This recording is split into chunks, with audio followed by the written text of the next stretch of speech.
د ماشوم په غوږ کې د اذان کولو طریقه څنګه ده؟ که هلک پیدا شي د هغه په غوږ کې به څنګه طریقې سره اذان کیږي، او که جینۍ پیدا شي نو د هغې په غوږ کې به څنګه طریقې سره اذان کیږي. یوه مسله دا شوه. دویمه مسله دا ده چې آیا د ماشوم په غوږ کې زنانه اذان کولی شي که نه؟ دا لازمي ده چې صرف نارینه به اذان کوي او زنانې نشي کولی.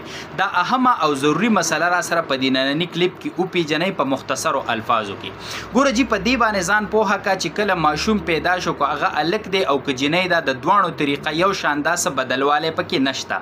ماشوم چې پیدا شو د هغې نه پس به دا پاک کړلی شي د نجاست او د پلیتۍ نه، او به وینځلی شي. د هغې نه پس د پوهه کس راولګي، پوهه نارینه، که هغه پلار دی که رور دی که عام یو هلک دی که ګیرې نه شته خو چې پوهه او سمجدار دی، په غېږ کې به دا ماشوم راوچت کی او دا کم کس چې اذان کوي نو دا به باوضو وي، په اودس کې به وي، او به درېږي په ولاړه باندې په طرف د قبلې باندې، قبلې ته به مخ کی. ټیک شوله که نه؟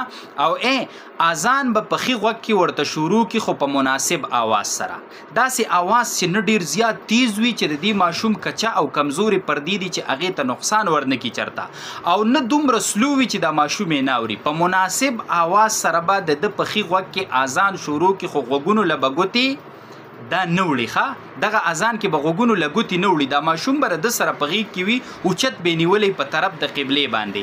په ښي غوږ کې به ورته اذان وکړي، او د اذان کولو په ټیم کې چې حي علی الصلاة او حي علی الفلاح ته رسي نو ښي او ګس طرف ته به مخ اړئ، لکه څنګه چې د مانځه دپاره څوک اذان کوي او د حي علی الصلاة او حي علی الفلاح په ټیم کې ښي او ګس طرف ته مخ تاوی، نو دقه شان مخ به څه کوي؟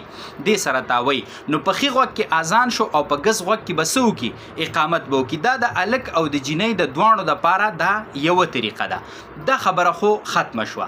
دویمه مسله دا ده چې آیا زنانه ماشوم ته په غوږ کې اذان کولی شي که نه؟ دا به صرف نارینه کوي. نو دا مسله د ځان سره یاد ساته چې زنانه ماشوم ته په غوږ کې اذان کولی شي، خو په هغه ټیم کې چې نارینه نشته. ټیک شوله که نه؟ کو نارینه اذان کولی شي نو بیا به نارینه ماشوم ته په غوږ کې اذان کوي. خو کو نارینه نشته دی یا نارینه شته دی خو هغه له اذان نه ورځي، پوه او سمجدار نه دی، یا د اذان کولو په طریقه باندې نه پوهیږي، نو بیا دغه زنانه ماشوم ته په غوږ کې اذان کولی شي، خو په شرط دی چې دا زنانه بیماره نه وي. ګورئ، د بیماری په حالت کې نه وي، یا د نفاس بیماری دی ته نشته دی، لکه ماشوم چې پیدا شو زنانه بیماره وي تر 40 ورځو پورې، یا دغه بیماری نشته، او یا چې دې ته ماهانه کومه خپله بیماری راځي یا په هغه بیماری کې نه ده مبتلا، نو بیا باقاعده با وضو طریقې سره په دغه طریقې سره د ماشوم په غوږ کې زنانه اذان کولی شي.